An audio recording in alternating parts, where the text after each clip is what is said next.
को उनके सरकारी आवास में निरंजनीय अखाड़े के आचार्य महामंडलेश्वर और निरंजन पीठाधीश्वर स्वामी कैलाशानंद गिरी महाराज ने शिष्टाचार भेंट की है। तस्वीरें आपको दिखा रहे हैं जो कि लखनऊ से हैं, जहां पर सीएम योगी से मिले हैं कैलाशानंद महाराज जी और साथ ही सरकारी आवास में उनकी शिष्टाचार भेंट हुई, जिसकी तस्वीरें हम आपको दिखा रहे हैं।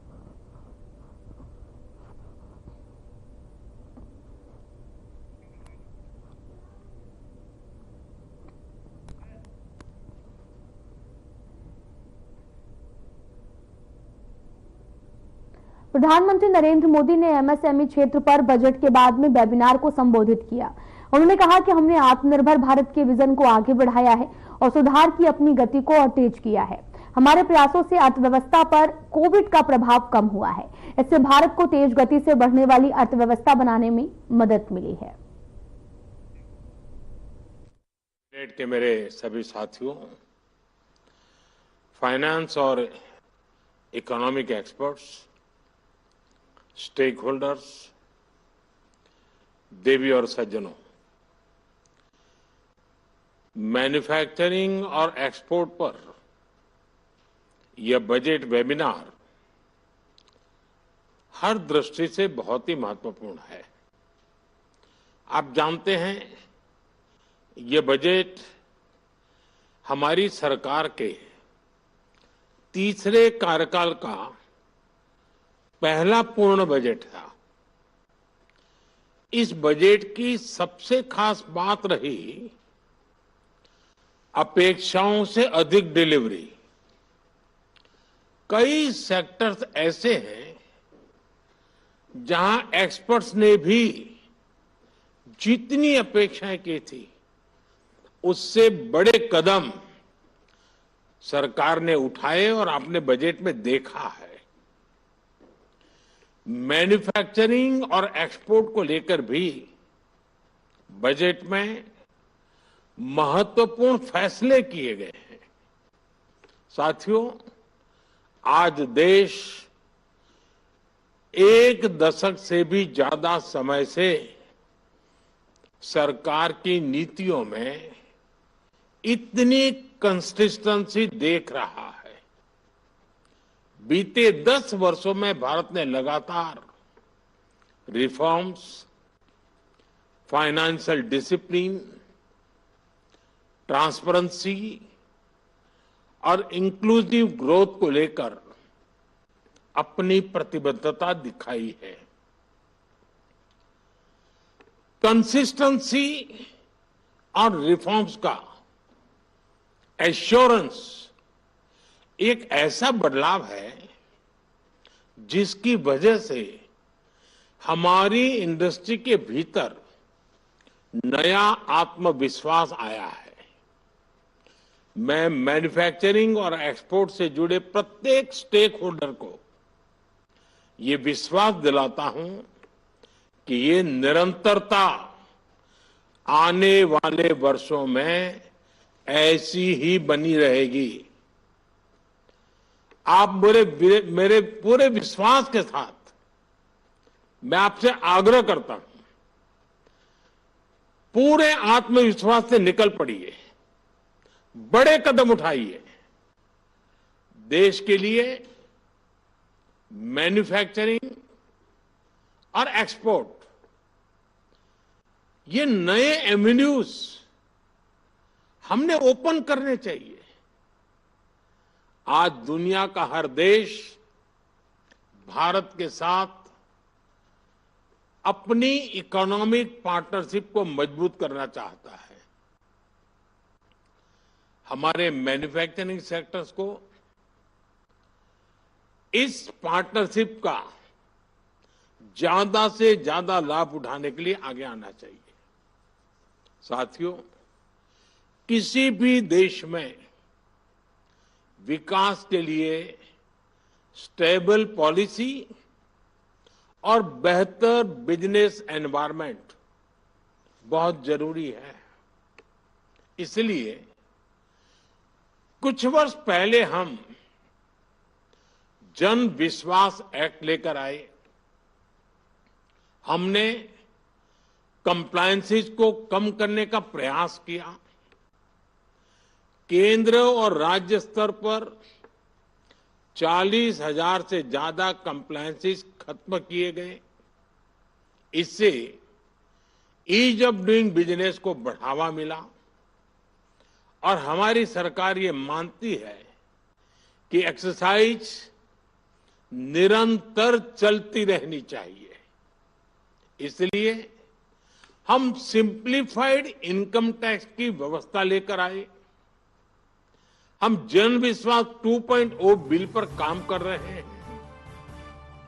नॉन फाइनेंशियल सेक्टर के रेगुलेशंस को रिव्यू करने के लिए एक कमेटी का गठन का भी निर्णय हुआ है।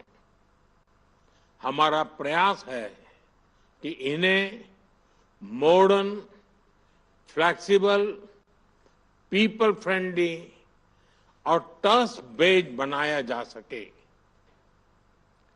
इस एक्सरसाइज में इंडस्ट्री की बहुत बड़ी भूमिका है।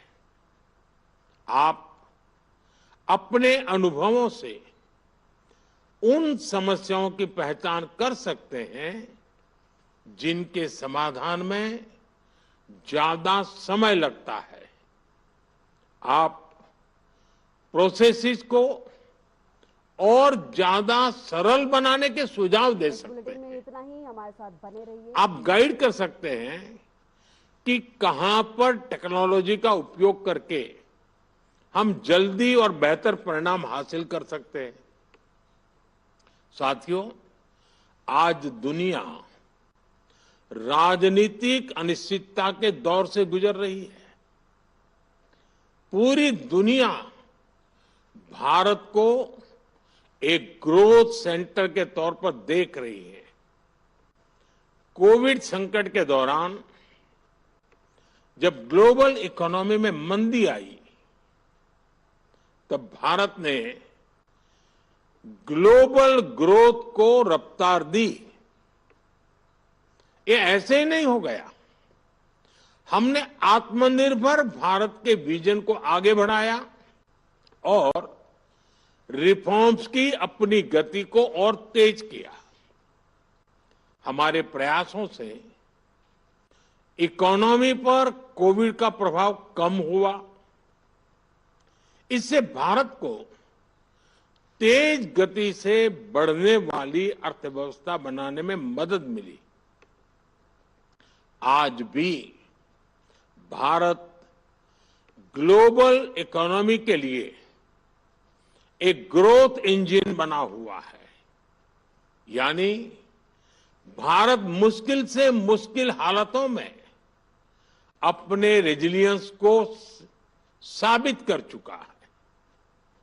पिछले कुछ वर्षों में हमने देखा है कि जब सप्लाई चेन डिस्टर्ब होती है तो उसका असर पूरी दुनिया की अर्थव्यवस्था पर पड़ता है।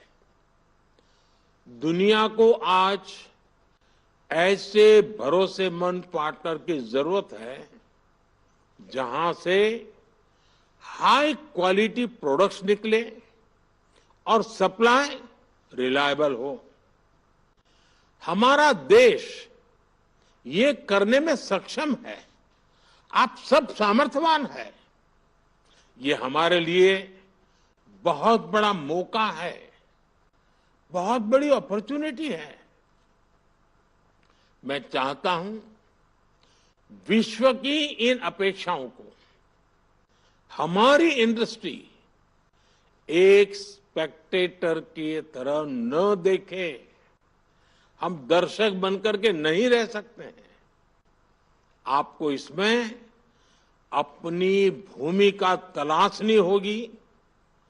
अपने लिए अवसरों को आगे बढ़ाकर तराशना होगा। पुराने समय की तुलना में आज ये कहीं आसान है। आज इन अवसरों के लिए देश के पास फ्रेंडली नीतियां हैं।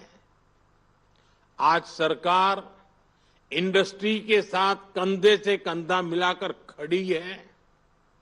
एक मजबूत संकल्प, ऑब्जेक्टिविटी के साथ ग्लोबल सप्लाई चेन में अवसर की तलाश,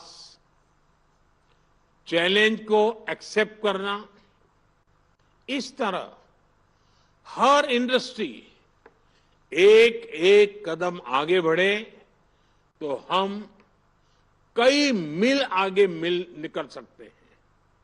साथियों, आज 14 सेक्टर्स को हमारी पीएलआई स्कीम का फायदा मिल रहा है।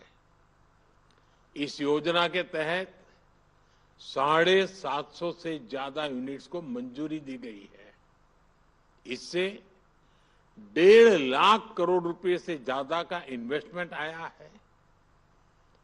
13 लाख करोड़ रुपए से ज्यादा का प्रोडक्शन हुआ है और 5 लाख करोड़ रुपए से ज्यादा का एक्सपोर्ट हुआ है। ये दिखाता है कि अगर हमारे एंटरप्रेन्योर्स, अगर उनको अवसर मिले तो वो हर नए क्षेत्रों में भी आगे बढ़ सकते हैं। मैन्युफैक्चरिंग और एक्सपोर्ट को बढ़ावा देने के लिए हमने 2 मिशन शुरू करने का फैसला किया है। हम बेहतर टेक्नोलॉजी और क्वालिटी प्रोडक्ट्स पर फोकस कर रहे हैं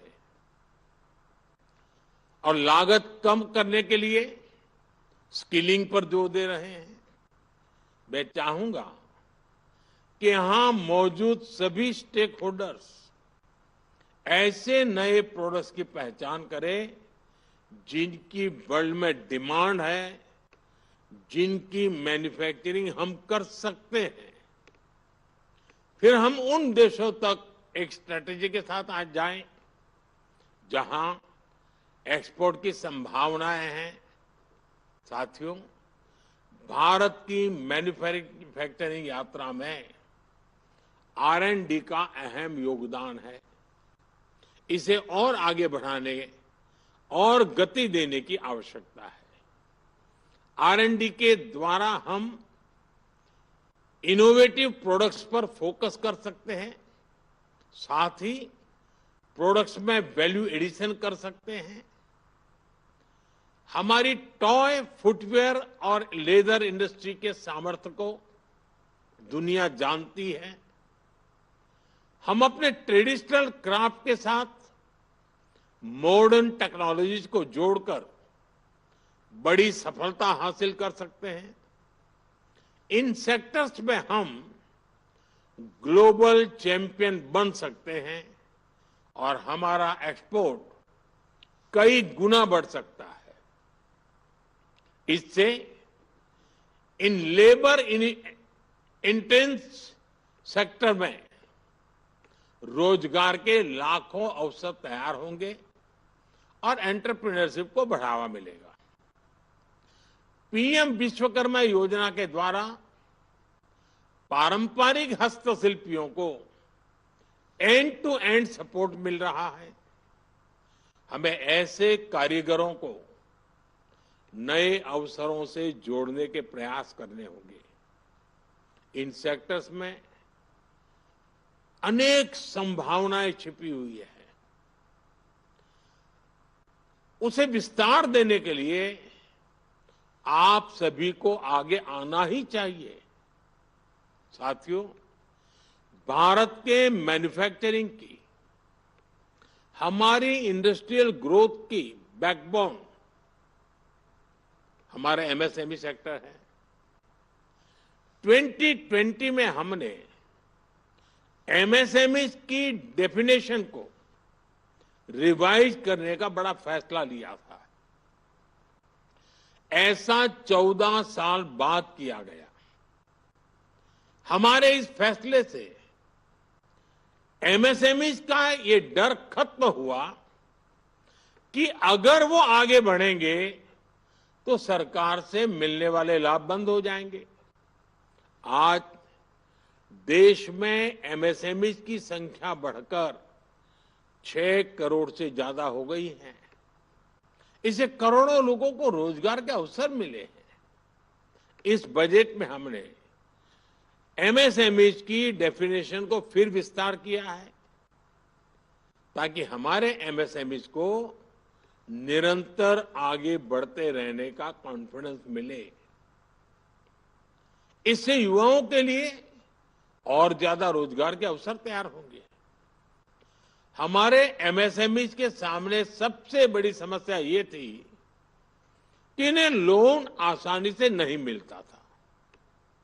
10 वर्ष पहले एमएसएमई को लगभग 12 लाख करोड़ रुपए का लोन मिला था, जो 2.5 गुना बढ़कर लगभग 30 लाख करोड़ रुपए हो चुका है। इस बजट में एमएसएमई के लोन के लिए गारंटी कवर को 2 गुना करके 20 करोड़ रुपए तक किया गया है।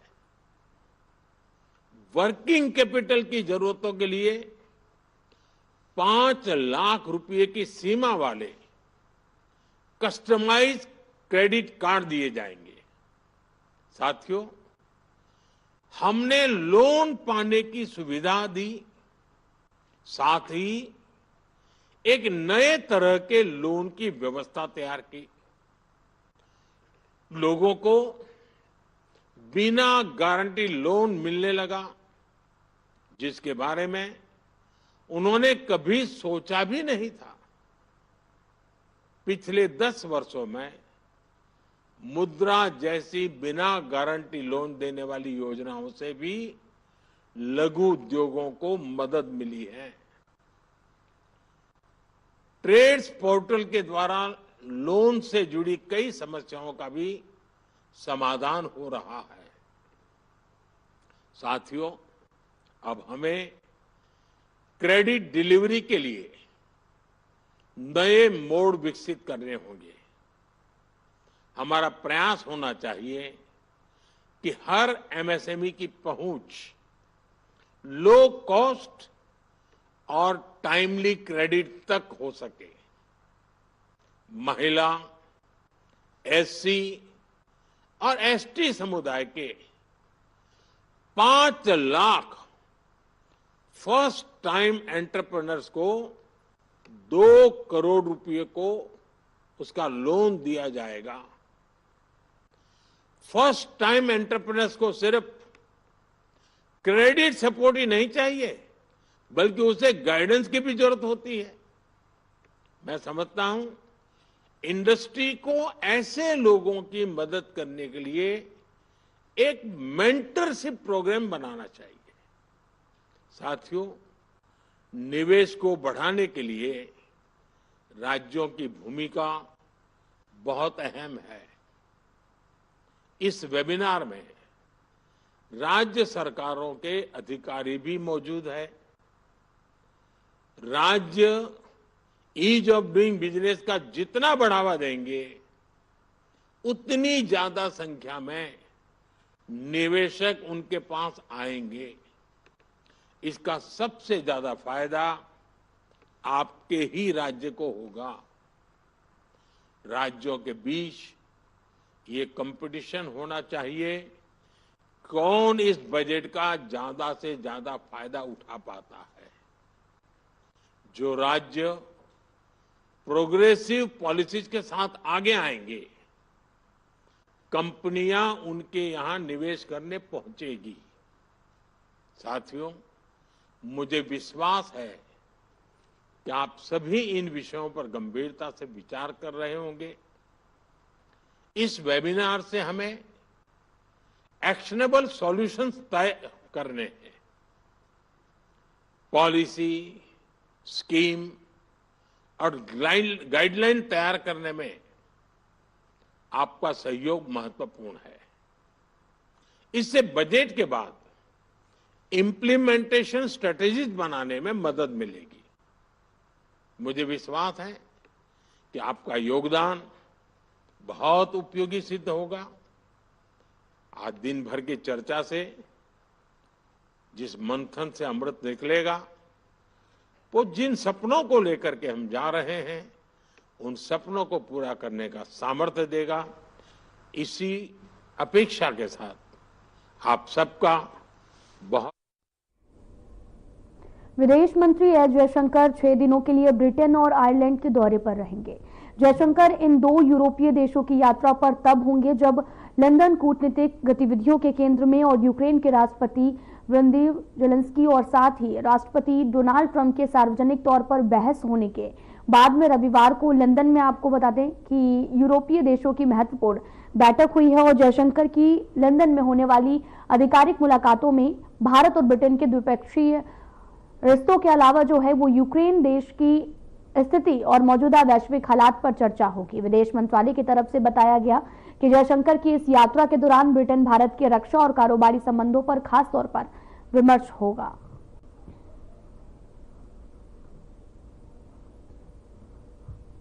आपको बता दें कि ब्रिटेन आयरलैंड दौरे पर रहेंगे विदेश मंत्री एस जयशंकर। मौजूदा वैश्विक हालातों पर चर्चा होने वाली है, जिसको लेकर आपको बता दें कि ब्रिटेन आयरलैंड दौरे पर रहेंगे विदेश मंत्री और इस दौरान तमाम विषयों पर कूटनीतिक जो है राजनीति पर जो है वो बातचीत होगी। यूरोपीय देशों की बैठक के बाद में ये दौरा रखा गया है। मौजूदा वैश्विक हालातों पर चर्चा जो है वो की जाएगी।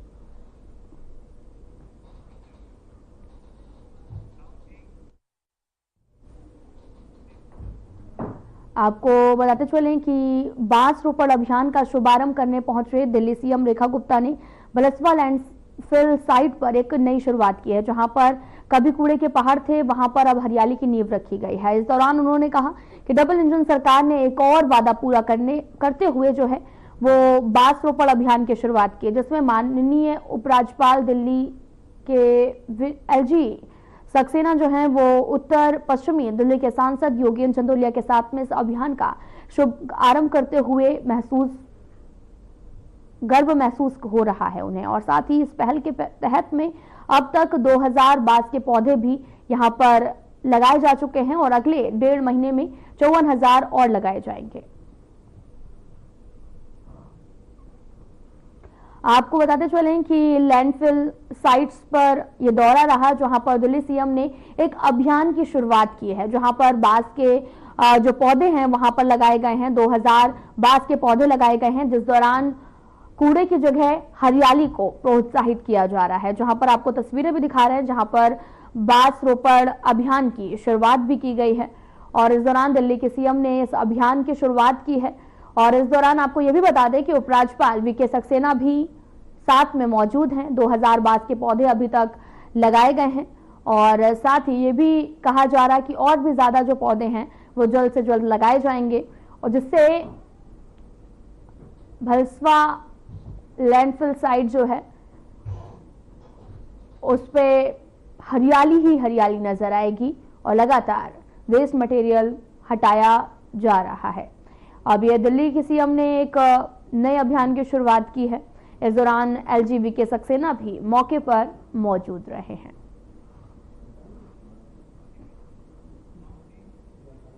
दिल्ली की मुख्यमंत्री रेखा गुप्ता ने शास्त्री भवन में केंद्रीय महिला एवं बाल विकास मंत्री अन्नपूर्णा देवी से शिष्टाचार भेंट एवं मुलाकात की और कहा कि मोदी सरकार के सहयोग और मार्गदर्शन से हम दिल्ली में महिलाओं के सशक्तिकरण और कल्याण के लिए कार्य करेंगे। केंद्रीय मंत्री की सीएम रेखा से मुलाकात हुई है। तस्वीरें आपको दिखा रहे हैं, जहां पर अन्नपूर्णा देवी से शास्त्रीय भवन में ये अहम मुलाकात की है। योजनाओं के क्रियान्वयन पर भी आश्वासन देते हुए नजर आए। जहां पर योजनाएं जो क्रियान्वित की जा रही हैं उसका आश्वासन दिया गया। केंद्रीय मंत्री से सीएम रेखा गुप्ता से मुलाकात भी हुई और इस दौरान आपको यह भी बताते चले, तस्वीरें भी आपको दिखा रहे हैं जो एक्स पर पोस्ट की गई और इस दौरान अन्नपूर्णा देवी से शास्त्री भवन में यह मुलाकात हुई है। सीएम की योजनाओं के क्रियान्वयन पर आश्वासन भी दिया है।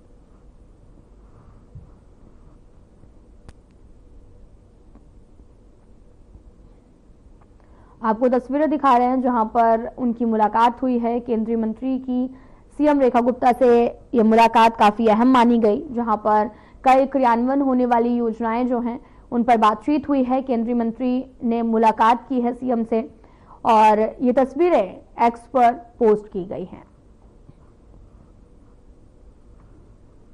आपको बताते चलें कि लगातार दिल्ली की नई सीएम रेखा गुप्ता केंद्रीय मंत्री, कैबिनेट मंत्री, प्रधानमंत्री नरेंद्र मोदी से मुलाकात कर चुके हैं और साथ ही गृह मंत्री अमित शाह से भी मुलाकात कर चुकी हैं। मुलाकात का सिलसिला भी लगातार जारी है और साथ ही बधाई देने वालों का तांता भी लगा हुआ है। हाल ही में दिल्ली की नई सीएम बनी है, जिसके बाद में वो लोगों के बीच में पहुंच रही हैं।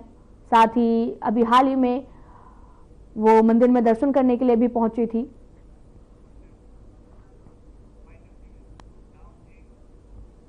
फिलहाल बुलेटिन में इतना ही। नमस्कार।